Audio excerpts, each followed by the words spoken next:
성도의 삶의 정수라는 제목을 달았습니다. 6장의 전체에서 5장하고 6장이 동일한데요. 6장 전체를 통해서 제목을 성도의 삶의 정수, 기독교의 핵심 교리라 할 수 있고요. 기독교의 삶의 정의를 내렸습니다. 그게 오늘 갈라디아서 6장인데요. 그래서 오늘 그 부제목으로서 14절에 그리스도 십자가 위에는 자랑할 게 없다. 이게 기독교의 핵심입니다. 성경 전체의 핵심은 뭐냐? 한마디로 말씀을 드리면 십자가 위에 자랑할 게 없다 하는 거 아주 중요합니다. 오늘 이거 살펴보도록 하겠습니다. 한 번 더 기도드리겠습니다. 주님, 벌써 올해도 이제 반이 지나가고 있습니다.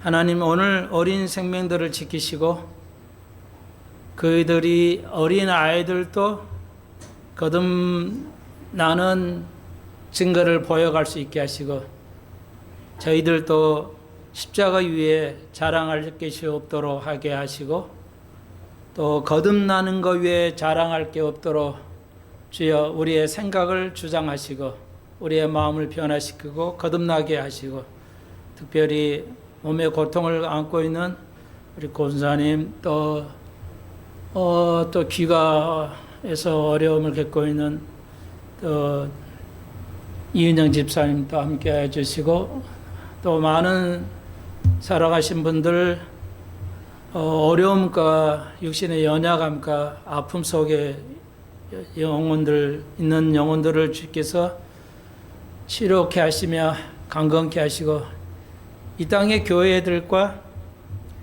이 나라 이 민족을 다시 한번 깨어나게 주께서 인도해 주옵소서. 예수님의 이름으로 기도합니다. 아멘. 네.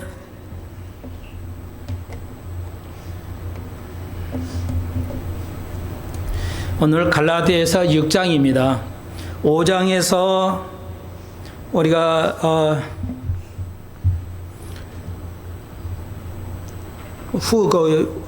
5장 후반절에서 성령의 인도하심하고 육체의 인도하심의 두 가지를 대조시켰죠. 모든 글은 주로 대조를 통해서 글이 이루어집니다. 모든 문학이란지 성경도 어떤 문학의 형태잖아요. 그래서 인문학이라고 할 수 있는데, 그 모든 글이 만들어지는 형태는 그 골격은 뼈대는 바로 대조하는 거죠. 글이 반대 형태로 쭉 나가다가 그러나 이런 식으로 대조하는 형태로 글이 만들어집니다.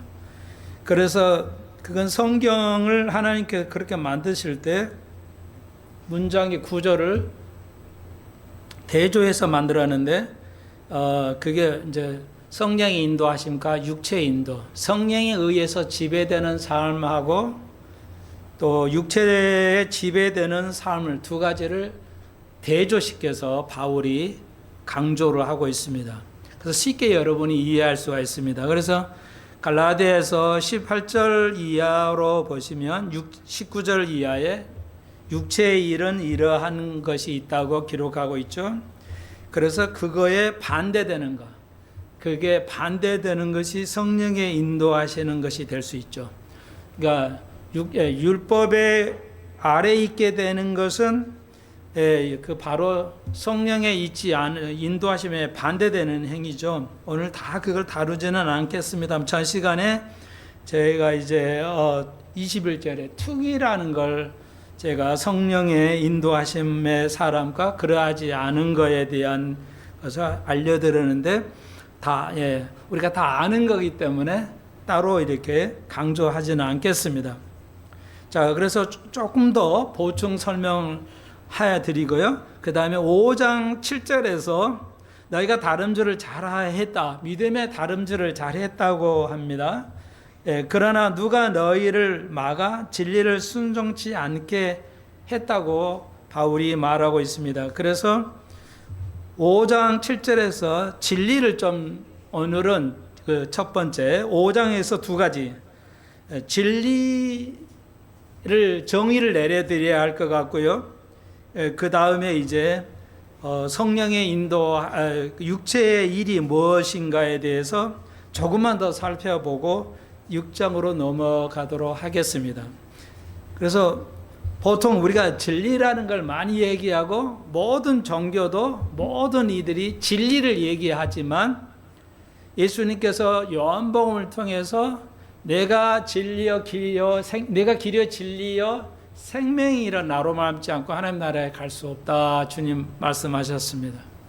그래서 이제 진리는 무엇이냐? 정의가 많죠. 진리가 무엇이냐? 말 그대로 진리는 진짜죠. 가짜 아닌 거 진짜. 쉽게 말해서 진리는 사실 그대로의 것. 그러니까 사랑은 진리를 사랑하고 비진리를 미워하죠. 그러니까 사랑은 뭐 잘못된 걸 덮기만 하고 그런 거 아닙니다. 그래서 우리가 이거 분명히 좀 알아야 되는데 오늘 진리하고 6장에서 믿음의 삶의 그 관계를 조금 더 연결해서 살펴볼 것이고요. 오늘 한두 가지만 진리가 무엇이냐? 그러면은 세상 사람도 이 세상 모든 분야에서 진리가 뭐냐? 모든 종교에는 불교의 진리, 무슨 진리, 기독교의 진리 이렇게 진리가 그냥 아무에나 다 널려 있는 거로 좀 생각하는데 그렇지 않고요. 진리는 오직 예수님께서 나만이 오직 진리라고 주님이 언급하셨습니다. 그래서 오직 나만이 진리라고 예수님께서 말씀하셨어요. 우리 성경에 내가 길이요 진리라고 그러는데 다 트루스라고 그래서 나만이 진리라는 거지 다른 데 진리가 있다고 말하지 않습니다. 그래서 진리는 누구냐? 예수님 그분이에요. 그분 자체가 진리이시다 이렇게 이해하시면 되겠습니다. 그리고 진리는 진짜라는 말 자체는 진짜인데 그분은 우리를 속이지 아니하는 우리는 우리 자신을 늘 속이면서 산다고 오늘 봉독한 갈라디아서는 말합니다. 우리 인간은 속입니다. 자기 자신을. 내가 내 자신을 속고 살아요. 그러지 이걸 모르면은요 곤란해요. 이걸 모르면 그러니까 자기 자신을 속이지 않아야 되는데 오늘날 현대인들은 자기 자신을 자기가 속인다는 걸 인식하지 못합니다. 상당히 못하는 것 같아요. 왜 그러냐? 여기 6장에도 있지만 뛰어가지만요. 6장 3절에 누가 아무것도 되지 못하고 된 줄로 생각하면 스스로 속임이니라. 다시 한번 해요. 6절에요. 6장 3절에 만일 누가 아무것도 되지 못하고 된 줄로 생각하면 스스로 속임이니라. 조금 얼른 이해가 좀 잘 안 되잖아요. 그래서 아마 읽어보시면 이게 뭐지? 아무것도 되지 못하고 된 줄로 생각하면 스스로 속임이라. 그러니까 우리는 인간은 아무것도 아닙니다. 인간은 아무것도 없어요. 아무것도 아닙니다. 대단한 가치가 있거나 뭐 그런 거 아닙니다. 그래서 세상 사람이 뭐 너 자신을 올리고 자존심 세우고 뭐 이렇게 말하잖아요. 그런데 우리는 아무것도 아닌데 내가 대단한 척 생각하고 자존심 세우거나 이러면은 너는 너 자신을 속이는 거야. 왜? 우리는 아무것도 모르거든요. 정치가 뭔지도 잘 몰라요. 그리고 진리가 뭐냐 하면 잘 모릅니다. 그 불교의 스님들이 불교의 진리가 있다고 불교 대학교에서도 그러잖아요. 불교의 진리를 배워야 된다고. 근데 그거 자기 자신을 속이는 겁니다. 죄송하지만. 왜요? 기독교 예수님 위에 진리가 없어요. 그렇기 때문에 그거 속이는 겁니다. 그러면 진리는 그렇게 간단한 건데 왜 사람들이 이해하지 못할까요? 오늘 그런 얘기를 뭐 자세히 할 생각은 없고요. 기독교만이 예수님께서 진리라 이렇게 말씀하고 계신다. 이 정도만 아셔도 되겠습니다. 다른 데는 그러니까 그러니까 추상적인 진리, 이론적인 진리, 추상적인 진리지 실제적인 진리는 아닙니다. 그러니까 기독교만이 참 진리라는 것을 우리는 이렇게 받아들이겠습니다. 그래서 우리는 기독교 교리는 배타적이에요. 기독교는 그래서 세상 사람이 왜 너희만 진리가 있다고 말하냐 비난함으로써 근데 기독교 진리는 배타적이에요. 두 가지입니다. 기독교의 진리는 수용적인 면이 있어요. 뭐 어떤 걸 수용을 하지만 또 어떤 반대편에서 다른 한편에서는 배타적이에요. 거부를 하는 겁니다. 그것 중에 하나가 뭐냐? 금방 말씀드렸던 이 세상에 어떤 세상에도 예수 그리스도 위에는 진리가 존재하지 않다는 게 배타적이죠. 그걸 우리는 받아들이고 있습니다. 그래서 예수만이 진짜 뭐예요? 예수밖에 구원이 없어요. 다른 종교로는 구원이 없습니다. 이게 진리예요. 그게 그러니까 배타적이죠. 이제 엄청난 배타적인 걸 가지고 있어요. 그러니까 기독교는 어떤 걸 좋은 걸 수용하지만 어떤 것은 수용하지 않고 배타적인 것이라는 걸 좀 유념해 주셨으면 좋겠네요. 그래서 한 가지만 더 첨부해 드리면, 그러니까 조금만 더 보충을 하죠. 너무 이게 예수 그리스도 외에는 구원을 할 자가 없어요. 어떤 종교로도. 그것이 사실이 있잖아요. 모든 다른 종교가 아무리 있어도 그 종교로 구원을 받을 수 없어요. 왜 받지 못합니까? 그것은 우리가 이미 배웠죠. 우리가 죄를 지으면 죄의 대가는 죽음인데 그것을 누군가가 속죄하고 대신 지어주고 우리를 살려야 되는데 다른 종교는 없다는 겁니다. 그럴 이론과 그런 게 없어요. 그게 있다고 말하는 것은 거짓이 됩니다. 그걸 믿으면 속게 되는 거예요. 우리가 쉽게 말씀드리면. 그래서 예수 그리스도 위에는 진리가 존재하지 않습니다. 참인 거, 예수 나로 말미암지 않고는 천국에 갈 자가 없다는 것이죠. 예를 들면 그거예요. 그래서 배타적인가 말씀을 드렸고, 그 다음에 첨부해서 한 가지를 또 측면을 말씀드리면, 조금 이렇게 이제 정치적으로 보면 두 가지가 있죠. 크게 나눠서 이제 우쪽에 있고 우파, 좌파 이런 말을 쓰는데 주로 기독교는 우파도 좌파도 아닌데 주로 기독교는 우파 쪽에 치우쳐져 있는 것은 사실입니다. 기독교는 우파 쪽에 있어요. 오해는 마시고요. 기독교는 우파 쪽에 있는데 그러면 기독교 좌파는 될 수 없냐? 될 수 있습니다. 그러니까 순수한 우파와 좌파의 기독교는 해당할 수 있어요. 그런데 지금 시대는 전 세계적으로 좌파는 너무 공산주의에 가까이 있어요. 그러니까 기독교는 사회주의나 공산주의는 우리는 배타적이죠.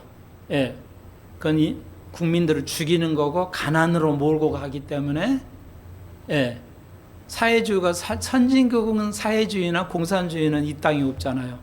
선진국이 대부분 공산주의도 없어요. 그렇기 때문에 그건 기독교에 반대하고 기독교를 탄압하기 때문에 우리가 이제 그렇게 말씀드리는 거고, 순수하고 우파나 좌파는 괜찮아요. 근데 지금 전 세계는 좌파는 공산주의 쪽으로 가 있지 순수한 좌파나 우파는 아니다는 걸 염두에. 이걸 이해를 못 하시면 아직 여러분은 정치에 속고 있다. 그래서 한국 교회가 뭐 다른 나라는 또 그러지만 한국 교회가 교회 안에서 정치적인 이야기를 할 수 없다는 이 폐쇄적인 문화 이해는 돼요? 서로 이게 그러면 갈등이 생기니까 얘기 안 해버리잖아요. 교회에서 이해는 돼요. 그렇지만 그것이 왜 옳다 그러다 왜 좋다 나쁘다를 서로 이야기할 수 있어야 선진국이 되는 겁니다. 네, 이제 그 정도만 얘기하고요. 그러니까 한국의 그 폐쇄적인 생각은 아직도 기독교는 그런 거에 대해서 폐쇄적이지 않습니다. 상당히 개방적이에요. 그러니까 그 정도 말씀을 드리고 제가 이제 처음 붙여서 말씀드리는 게 이 얘기를 하냐면, 그러니까 우파는 진리에 관심을 두어요. 기독교를 가지고 세상 사람이나 예수 믿는 사람을 다 거의 해당되는 얘기입니다. 굉장히 중요해서 말씀을 드려요. 세상 사람이나 누구든지 예수를 믿든 안 믿든 간에요. 진리에, 그러니까 기독교인은 주로 기독교인은 우파 쪽이고 좌파는 많지 않아요. 다시 한번. 그런데 순수한 좌파 우파라면은 오케이 받아들여요, 성경에서. 근데 지금의 전 세계 흐름은 좌파는 공산주의 쪽으로 가버리기 때문에 제가 좌파는 안 된다는 말씀을 드리고요. 그걸 받아들이지 못하고 이해하지 못한다면 대한민국은 희망이 없습니다. 지금 거의 그렇게 가고 있으니까 그 현실을 제가 말씀드리고, 또 한 가지는 그런 우파는 어떤 생각을 하냐? 그것은 진리에 관심을 둬요. 기독교의 삶은 진리에 관심을 둡니다. 그런데 좌파라든지 세상 사람들은 진리에 관심이 없어요. 그럼 뭐에 관심이 있냐? 예. 인간의 평등성, 인간의 자유, 그러니까 진리 안에 포함되는 것인데, 예. 크게 보면 진리는 그 모든 걸 포함해요. 진리가 그런 걸 포함하지 않아요. 진리는 모든 걸 포함하는데 그들은 진리는 관심이 없어요. 그러니까 가령 동성애나 음행이다. 동성애는 음행의 죄죠. 오늘 갈라디아서 5장에서요. 19절에서 음행의 죄입니다. 동성애라든지 이런 것은 다 음행의 죄야. 그러니까 이건 진리는 그것이 죄라고 언급하는 게 진리예요. 근데 좌파 쪽에 있는 사람들은 그 정도는 봐줄 수 있잖아. 왜? 인간의 자유가 있잖아. 그러니까 자유에 관심을 완전히 자유나 평등, 인간의 평등성. 그러니까 좌파는 공산주의는 뭐야? 평등성을 주장하죠. 사실 공산주의가 평등하지 않잖아요. 그런데도 그런 걸 주장해요. 그러니까 이걸 여러분이, 그러니까 내가 좌파냐 우파냐는 그 기준을 기독교에서 말씀드립니다. 그러니까 예수님이 뭐 인간의 자유를 주시고 인간의 평등성 이런 거 다 있지만요. 우리는 진리에 관심을 두어야 됩니다. 그러니까 이런 모든 것은 진리 안에 들어있는 거예요.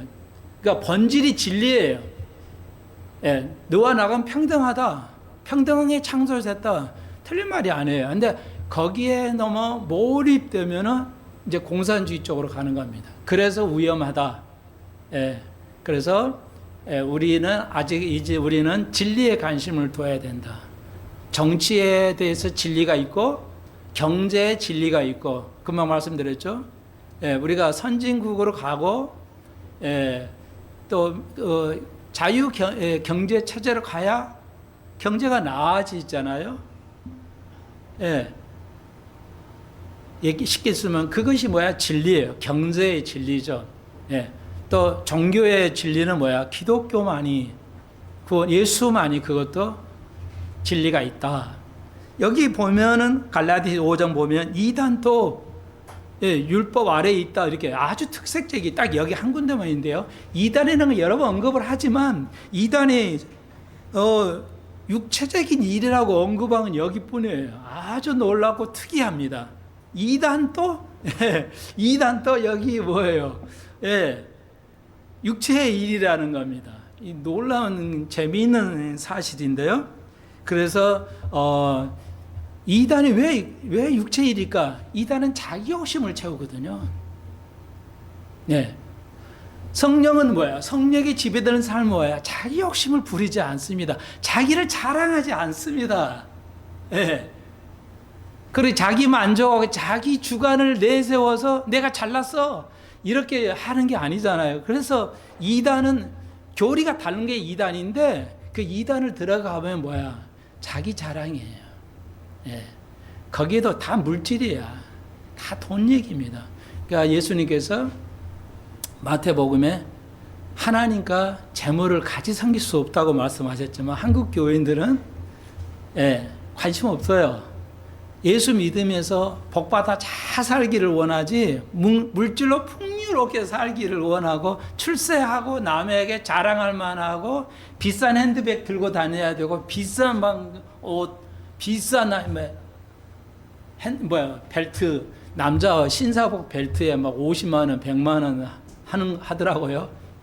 가치도 없는데 그 상표 가치겠죠.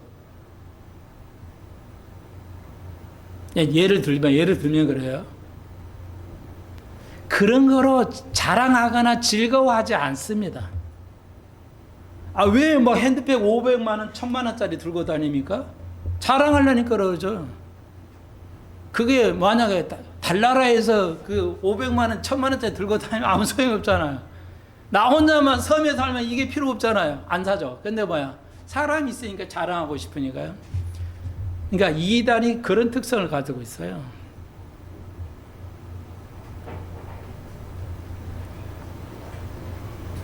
그러니까 진짜의 성령의 삶은 참 어렵습니다. 좁은 길이에요. 넓은 길로 아닙니다. 진짜 우리가 하나님의 삶을 살아가려면 참 어려움이 많다 할 수 있습니다. 여러분에게 격려의 말씀을 드립니다.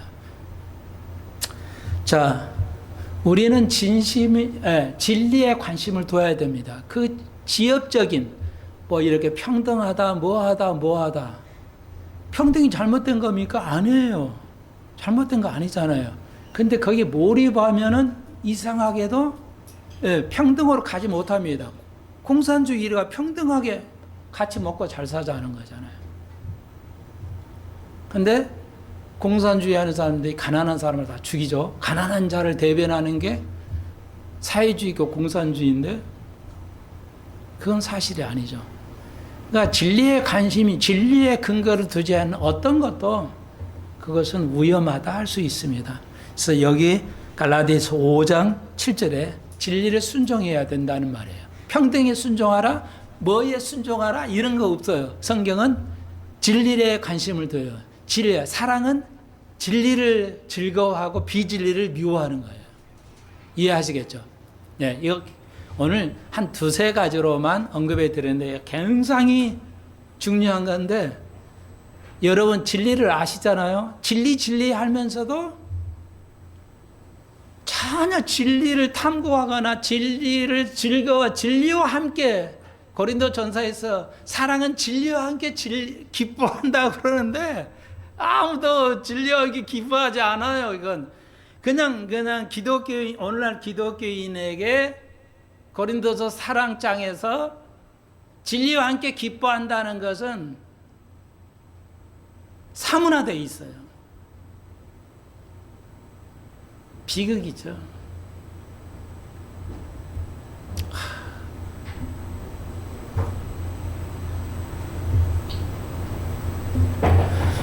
거짓을 드러내는 거 그 진리예요. 거짓을 드러내는 거 그건 진리예요. 원래 이제 그걸 계획하는 게 좌파인데 좌파는 그런 거 안 하죠. 요즘은 윤리 도덕을 떠나버렸어요.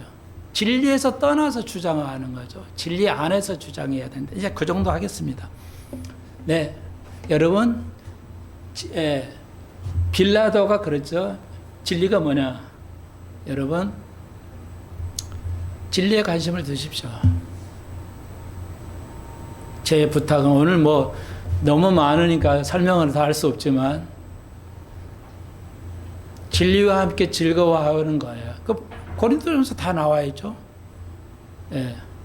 사랑은 진리와 함께 즐거워하는 겁니다. 자, 그 정도 하고요. 그 다음에 5장 그 밑에 후반부에 19절 이하에 제가 말씀드렸죠. 네, 다시 한번요. 남자끼리 여자끼리 이런 거, 성추행 이런 것들이 다 뭐라고요? 음행의 죄예요. 그게 진리예요.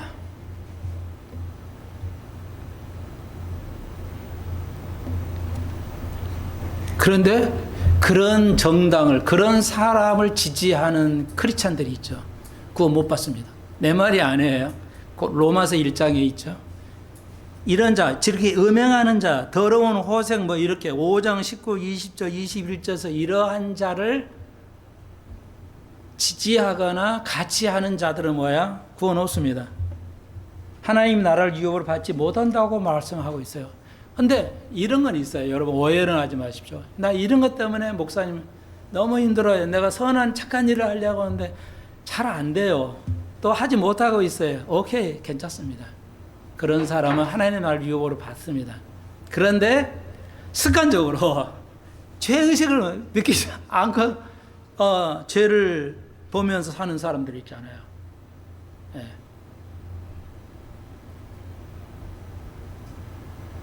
이런 사람에게 해당되는 말씀이에요. 그러니까 여러분에게는 해당이 되지 않으니까 하지 뭐 그렇게 힘들게 마음 아파하시지 않아도 됩니다. 네, 그래서 여기 또 뭐 술 취함이라는데, 그러니까 목사는 이제 술 먹으면 안 된다고 성경은 말하고 있습니다. 먹지 말아야 되니까 안 먹는 거고요. 여러분은 사회생활 하다 보면 뭐 한 잔 할 수 있고 두 잔 할 수 있죠. 오케이, 괜찮아요. 그거에서 두려움을 가질 필요나 또 상당히 그 술하고 담배는 하면 교회 다니면 그게 안 되니까 젊은이들이 교회를 안 다니는 건 사실인데요. 그게 이상하게 그렇게 고착화되어 있어요. 담배는 피해도 죄 아닙니다. 성경에 담배를 언급하고 있지 않습니다. 그러니까 독일의 유명한 신학자들은 교회에서도 담배 피고 해요. 그러니까 우리는 보고 놀래버리죠. 어우, 저거 가짜다, 뭐 이런. 아니에요. 성경이 없어요. 성경이 없는 걸 만들어가지고 가리켜요. 그게 율법주의자들이에요. 교회 나오면 믿음이 좋으면 복 받습니다. 이게 순복음 교단이죠. 교회 나와서 복 받아요. 잘 삽니다. 예수 믿다. 믿음이 좋아야 복 받습니다. 성경이 없잖아요. 이런 걸 만드는 거예요. 근데 모두가 받아들여요. 좋은 것 같으니까요. 그걸 우리는 비진리라 한다는 거죠. 그 진짜 아니다는 거죠. 그거 진짜 아니잖아. 가짜 복음이잖아. 이렇게 성경은 말해. 그걸 진리라고 그래요. 그러니까 진리는 모든 것을 포용하는 거고 모든 걸 판단하게 하지만 하나하나 작은 거에 관심을 두면은 이건 굉장히 위험한 것입니다. 다시 한번 저는 우파도 좌파도 아닙니다. 내가 우파가 올바르고 하면은 내가 우파를 지지할 거예요. 좌파가 올바른 일을 하면, 그러니까 좌파가 음행 그거 죄니까 하지 마자. 그리고 사회를 개혁해야 돼. 오케이, 난 지지할 거라는 거죠. 그렇지 않은 한은. 여러분, 그걸 주장을 해야지. 나빠도 아무 말 안 한다. 저 정당이 나빠서 안 돼. 그러면 반대를 던져야죠. 반대를 던지지 않으면 사표가 되는 정도가 아니가요. 저는 개인적으로 지금 뭐 우리나라의 교수 5천 명인가의 대표가 지금 이번 선거 승복하지 않겠다고 했잖아요. 인정하지 않겠다고 그러잖아요. 그게 진리 표현을 쓰는 겁니다. 자, 그 정도 하고요. 그래서 여러분, 이걸 하지 않은 거, 그게 그래서 우리가 성령을 늘 성령의 의지를 해야 됩니다. 성령으로 의지하는 삶을 살아야 됩니다. 그래야 이런 것을 할 수 있어요. 그래서 술 취함 다시 한번 정리를 해드리면, 그러니까 이제 거기 목을 매게 되죠. 그게 맨날 먹게 되고, 남자가 여자보다 한 5년을 못 살잖아요. 평균치로 대략 한 5, 6년을 못 살아요. 여자가 수명이 길어요. 그 중에 이유 중에 남자가 수명이 짧은 이유가 술, 담배를 하기 때문에 그래요.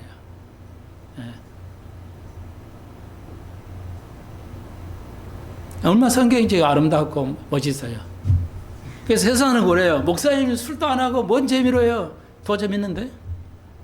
나는 하나님을 아는 것으로 즐거운데? 술이 나는 하나 안 즐겁던데? 담배 피는 거 저는 피워도 돼요. 왜 안 피워요? 건강이 안 좋으니까 안 피우는 거예요. 성경은 오케이 뭐 하라 마라 뭐 해도 되고 안 해도 되는데, 그러니까 여러분 마음 편안히 가지시고, 아 얘들이 담배 피면 막 어른들이 나무랄 수 있죠. 왜? 건강이 해로우니까요. 그러니까 술 담배, 그러니까 암의 원인이 첫 번째가 술이잖아요. 하루에 요만한 잔, 그 소주 잔 한 거로 술을 마시는데 매일 마시면요 치명적입니다. 암으로 갑니다.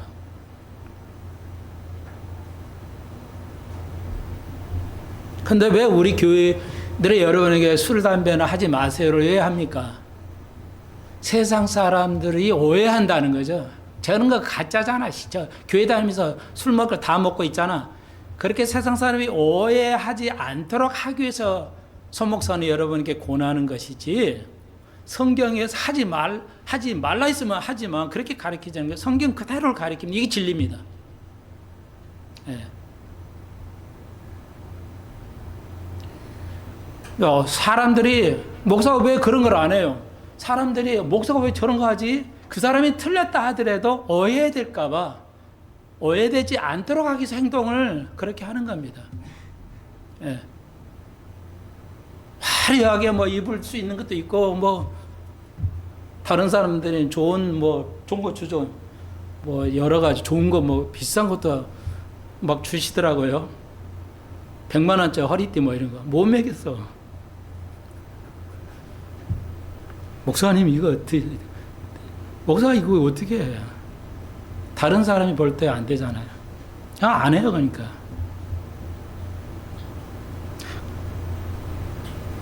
그런 삶을 살아야죠. 네. 자, 그 정도면 이제 갈라디아서 어려운 삶, 성령의 삶, 영적인 삶의 오늘 제목처럼 성도 삶의 정수 뭐예요? 그거예요. 자랑하지 않는 거죠. 예, 자랑하지 않는 거예요. 여러분 다 직장 좋은 것도 얘기 막 하면 동창회 가면 뭐 자기 자랑, 자식 자랑 뭐 하잖아요. 그거 하고 싶어서 뭐 동창회 가잖아요. 예? 그거 하기 위해서 2000년 전에 초대교회들은 성공하는 걸 아주 잘나서 성공하는 걸 아예 하지 않았어요. 2000년 전에 초대교회들은 아주 사회에서 이 땅에서 성공하는 걸 아예 하려고 하질 않았어요. 야, 이게 초대교인들 보면 성경이 없었는데도 그런 삶을 살았어요. 그게 성령의 삶인데요.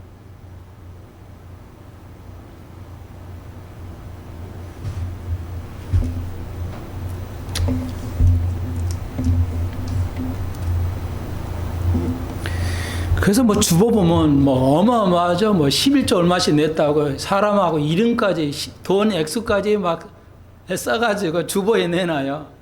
자랑하죠. 그게 5장 26절 헛된 영광을 구하는 거예요. 목사들이 몰라요. 기독교를 몰라요. 죄송하지만 저도 총목사 때문에 알았지만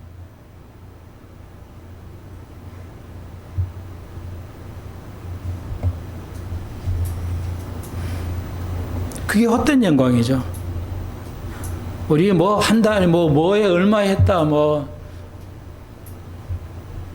목사들끼리 모이면 11조 교인 자랑하고요. 돈 자랑하고요.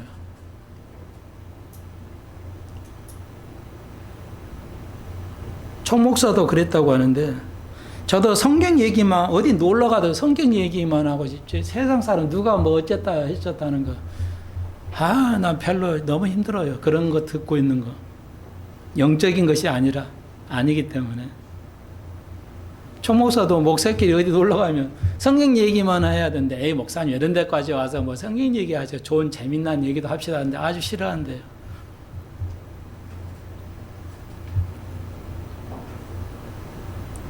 여러분, 다른 사람들 삶을 얘기하면서 삶을 살잖아요. 오늘 크리스찬들은.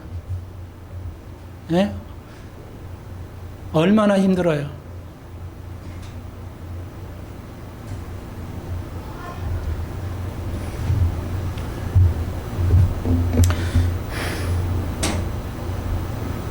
네.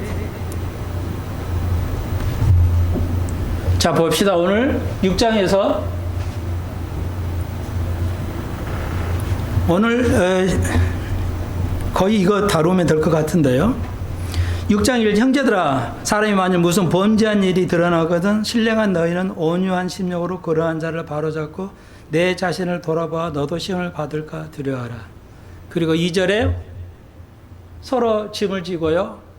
그 다음에 5절에서 각자의 짐을 지라 하고요. 네, 잠깐만 요거 합쳐서 시간이 됐기 때문에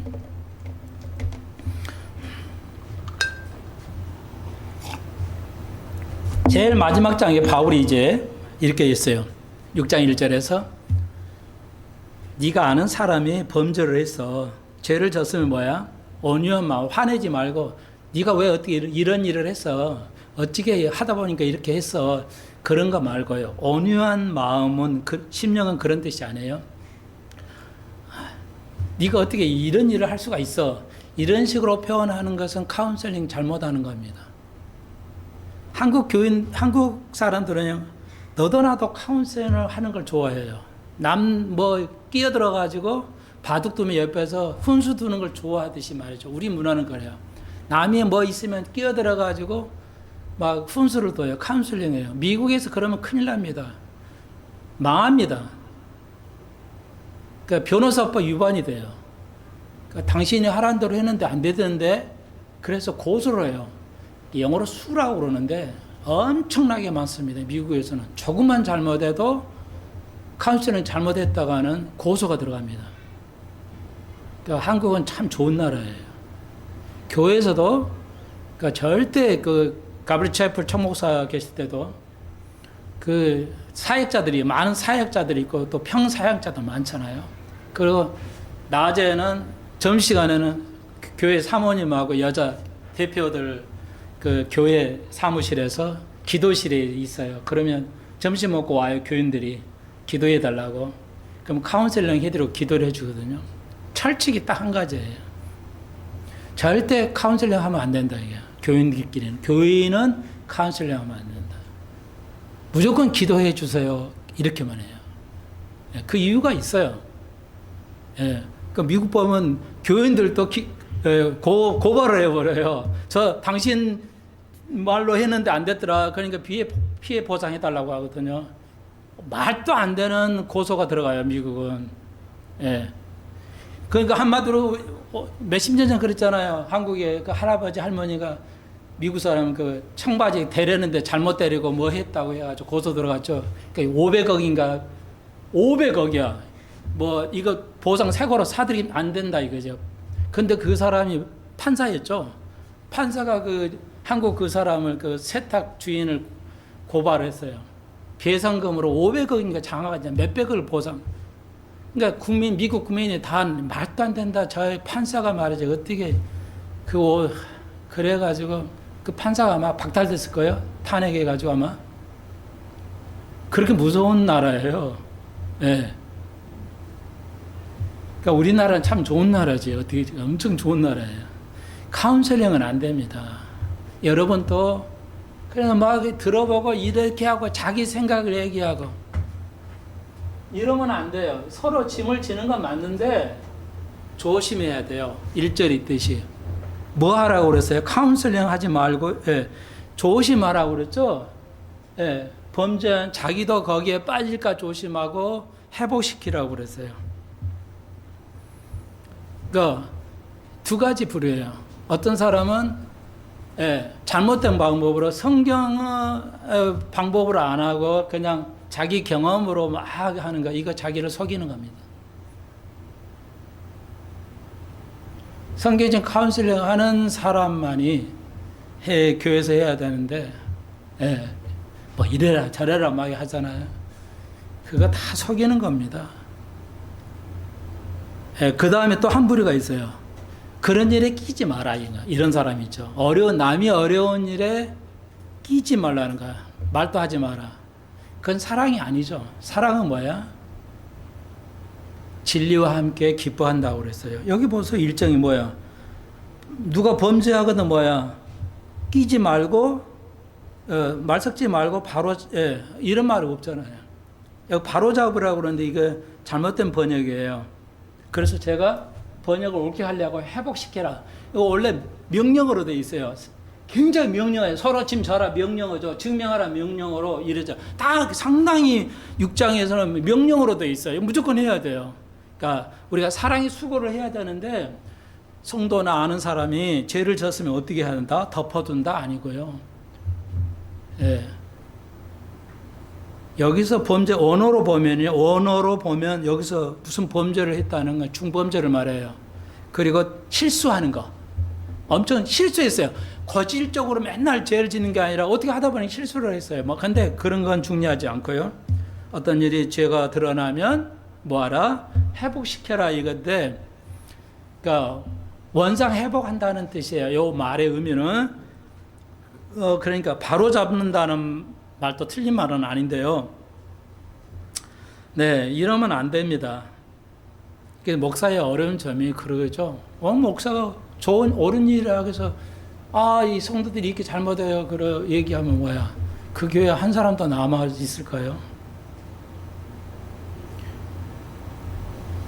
그래서 옛날에 진짜 있었던 일 있죠. 오래전에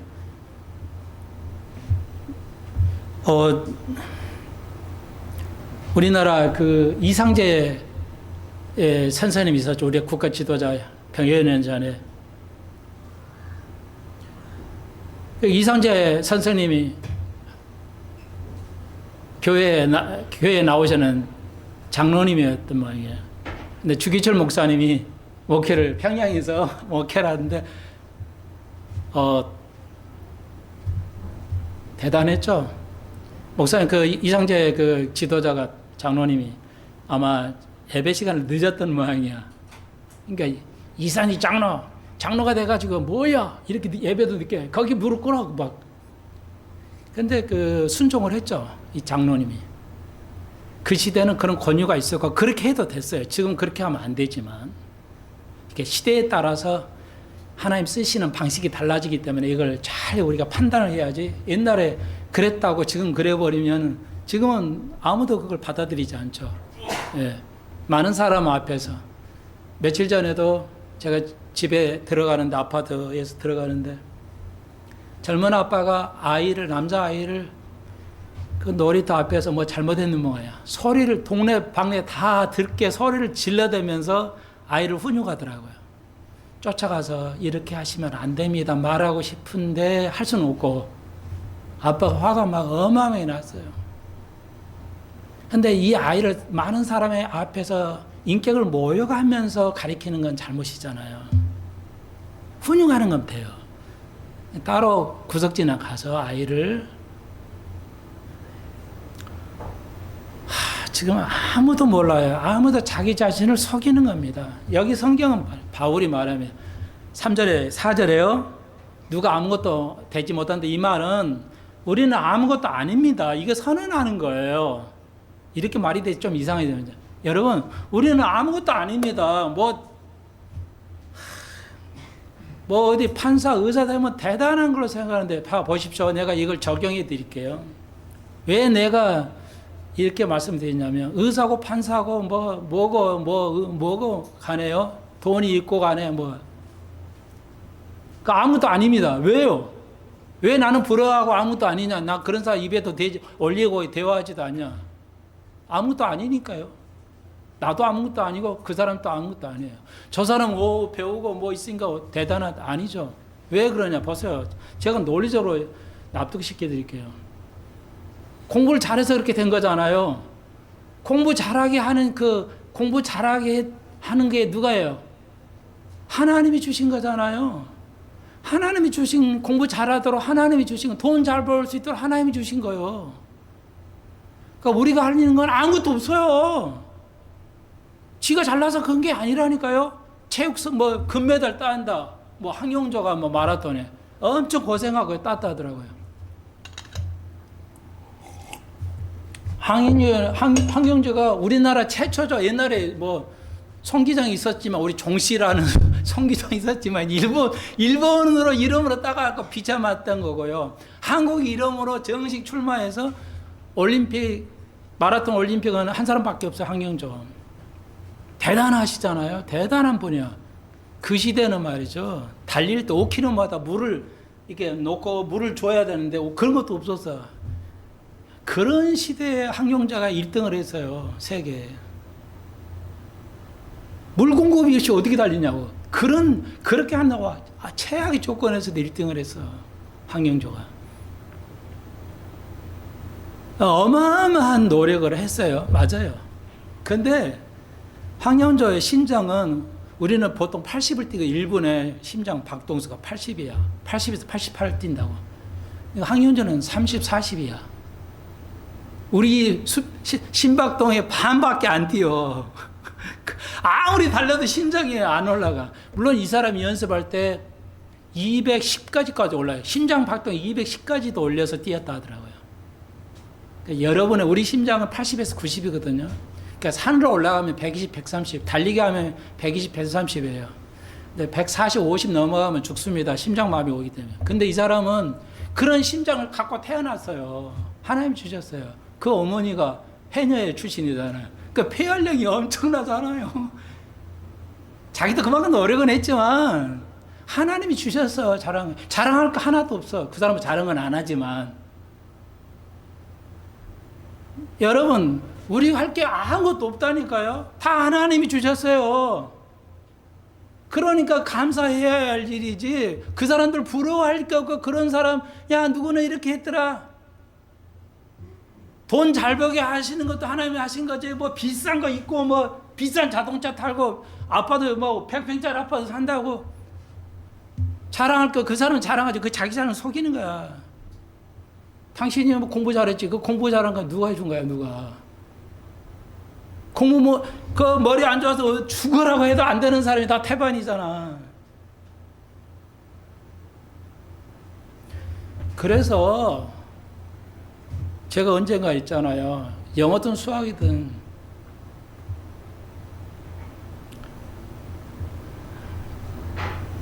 거기서 노하우는 존재하지 않습니다. 해 아래 새 것이 없어요. 수학도 법칙도 다 정해놨어요. 하나님이. 인간이 찾아갈 뿐이에요. 찾았다 이거야. 하나님이 만드신 거야. 수학의 법칙이요. 예를 들어볼까요, 진짜? 그러니까 숫자가 엄청 많은 숫자예요. 숫자 많은 이걸 지수함수라고 그래요. 지수는 엄청 숫자가 많아져서 감당할 수 없어요. 그러면 숫자를 확 줄여야 돼요.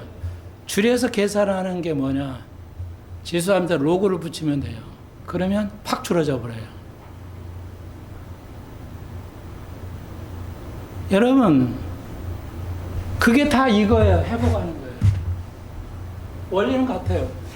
제가 목사 되고 발견하는 거예요. 우리가 그런 범죄한 죄를 진 자들을 나무라는 게 아니라 온유한 마음으로 죄를 졌지 고백하게 하고 그리고 그걸 다시 원상 회복하는 거. 성경의 영어도 수학도 원리가 지금 똑같습니다. 그래서 수학도 그래요. 자기들이 맞는 게 아닙니다. 다 제일 어려운 것 중에 하나가 도함수라는 게 있어요. 막 이상하게 만들어요. 그걸 회복시키면 돼요. 원도함수로 회복하면 돼요. 그래서 계산하면 모든 게 계산하게 돼 있어요. 자기 거 아닙니다. 어떤 그 일타 강사들이 내 노하우가 있어. 그러니까 내 거야. 자랑 똥단지 하지 마십시오. 그거 속이는 거예요. 자기만한 지식 없어요. 다 알고 있어요. AI를 쳐보십시오. 여러분이 알지 못하는 문제를 성경 문제도 마찬가지예요. AI에다 딱 쳐봐요. 다 나옵니다. 자기만의 노하우 그딴 거 없어요. AI 다 쳐보시라고요. 왜 나는 길이요 진리요 생명입니까? 기독교에서 딱 AI 쳐봐서 다 나와. 세상에 어떤 목사보다 완벽하게 나옵니다. 모든 원리가 같아요. 기독교가 왜 진리예요? 모든 사물을, 모든 사람을 아담 이전에, 죄 이전으로 회복하는 거. 그게 휴거라고 그랬죠. 그런 관계예요.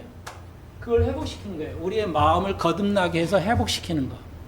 우리의 상한 심령, 우리의 고통스러운 마음을 회복하는 거. 그거 외에는 자랑할 게 없어요. 그게 십자가로만 가능하죠. 그래서 바울이 그거 외에 자랑할 게 없다. 이게 참 기독교예요. 신앙 성모의 삶이에요. 돈 벌고 뭐 멋진 일을 하고 그런 일이 하나도 없잖아요, 성경에. 전도 많이 했으니까 막 상금 엄청나고, 기도 많이 하니까 찬양 많이 잘하고, 설교 잘하고 이러니까 교회 수익이고 하니까 말이죠. 그게 엄청난 사역이다. 없잖아요, 성경에. 성경 오늘 뭐라고 그래요? 딱 진리는 딱. 예. 내가 자랑할 게 없다, 이거. 자랑할 거 하나도 없어요. 자식 자랑도 할 것도 없고요. 아무것도 없어요. 뭐야? 십자가하고 거듭남은 것만 자랑하는 거예요.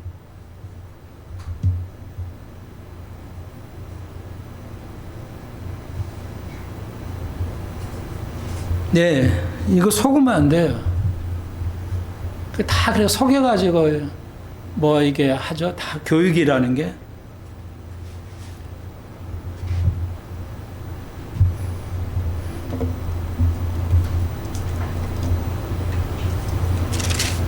한 가지만 더 정리하고 마치겠습니다. 자, 참고적으로 6장 5절 10절부터 심은 대로 거둔다 다 하는 말이죠. 오늘날 부모가 아까 금방 말씀드린 자녀에 대해서 목사들이, 국가 지도자들이 너무너무 심은 대로 거두고 있어요. 너무너무 잘못 심은 거예요.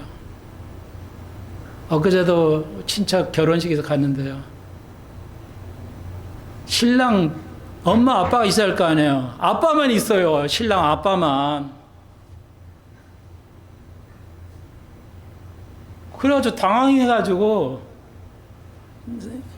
고종사촌 동생인데 신랑 아빠가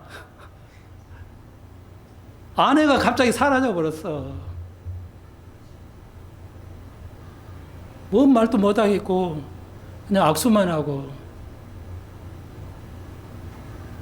밥을 먹으면서 그쪽 식구한테 들으니까 여자가 도망가 버렸다 하더라고. 참 신앙 있는 사람인데 두 부부가, 나는 그런 걸 모르겠지만 세상이 너무너무 악하고요. 부모들이 너무 심은 대로 거두는 겁니다. 여러분. 자식을 제대로 못 가르쳤으니까 아이가 성공을 못하는 거죠. 가난을 대물림하잖아요. 교육을 안 시켜서 그래요. 아이들이 잘못할 때 매를 들어야 돼. 매를 안 들으니까 아이들이요 계속 난포한 일을 합니다.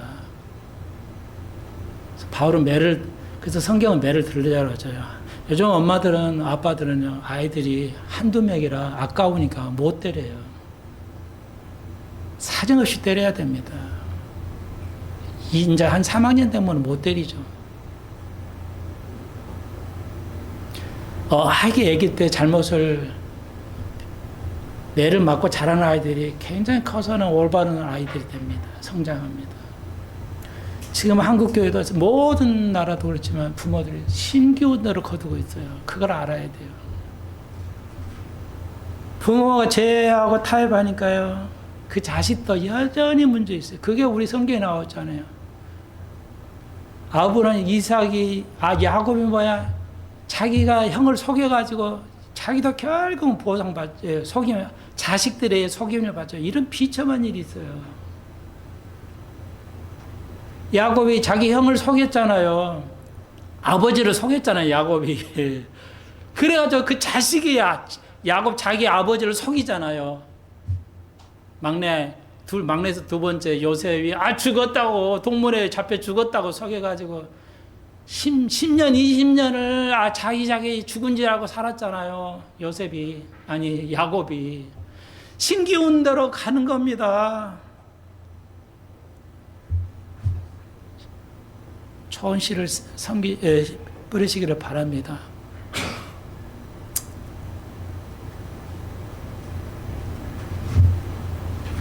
그래서 마지막으로 오늘 정리하면 참 성화의 길, 참 성령의 흰옷을 입지 않으면 천국에 갈 수 없다. 요한계시록으로 말하죠. 최고의 성화의 단계, 최고의 단계는 무엇입니까? 성도의 삶의 정수는 무엇입니까? 진리를 공부하는 거예요. 현대 교인들은 교회는 열심히 하고 기도 열심히 하고 사역하는데 성경은 공부하지 않는다는 거. 성경을 읽지 않는다는 것, 성경을 공부하지 않는다는 것, 성경이 너무 무지해요. 그래서 친척들이 만나면요, 동생들, 형들, 거듭났습니까? 무천년주의는 이단인데 무슨 주의자입니까? 물어도 못 보겠어요. 나보고 완전히 나라에게 달려들까봐 겁이 나서 물어봐야 되는데, 오늘 그거잖아요. 범죄한 자들은 회복시키려면 가르쳐줘야 하잖아요. 당신이 전천년주의자나 후천년은 천국 가는데 무천년은 이단이야 못 가. 이거 알려줘야 되는데 아무도 그렇게 안 하고 그렇게 할 생각도 없다는 거죠. 내 자신도요. 너무너무나 고통스럽습니다. 나라가 이 지경 되는 건 너무너무 고통스러워요.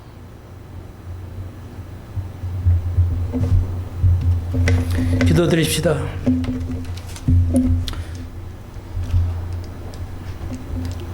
나의 지인이 범죄할 때 온유한 마음으로 상처를 쌓여주고 올바르게 가르쳐주는 게 너무너무 힘든 거 우리는 압니다. 그러나 용기를 내어서 그렇게 하지 않으면 그들이 죽고 이 나라가 죽고 형제 자매가 죽기 때문에 하나님의 말씀으로 덧입도록 주께서 은총을 아뢰어 주옵소서. 우리의 소망은 그것뿐입니다. 이 땅에서 우리는 어떤 것도 대접받고 자랑하기를 원치 않습니다. 내가 거듭나고 십자가 위에는 내가 자랑하지 않는 것, 성도의 정수를 배웠습니다. 우리 수평성 가족들 주님 오실 때까지 이러한 삶을 살 수 있게 하여 주시고, 우리 교회에 소속되어 있는 모든 친인척 형제들을 자매들을 구원시켜 주옵소서. 예수님의 이름으로 기도합니다. 아멘.